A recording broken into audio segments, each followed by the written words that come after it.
এই সেই ব্রহ্মাণ্ড ঘাট। হ্যাঁ, ব্রহ্মাণ্ড ঘাট যেখানে ভগবান শ্রীকৃষ্ণ মাটি খেয়েছিল।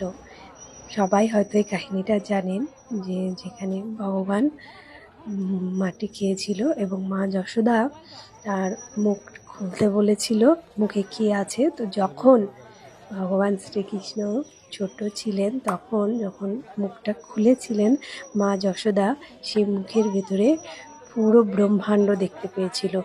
এই সেই ব্রহ্মাণ্ড ঘাট, এই যে যমুনার তীরে ব্রহ্মাণ্ড ঘাট। এবার আমাদের বৃন্দাবনে গিয়ে এই ঘাটে যাওয়ার কিন্তু সৌভাগ্য হয়েছিল। কত সুন্দর দেখুন, কত সুন্দর সমস্ত ভক্তরা এই ঘাটে গিয়ে আচমন করছিল, কেউ কেউ তো স্নান করছিল। হরি বল। गोमंड धाम यमुना मैया और इधर है कन्हैया। पहले आसमान कीजिए, प्रणाम कीजिए, फिर कन्हैया को दर्शन कीजिए, फिर मिट्टी खाइए, पेट भर जाएगा। हरि बोल।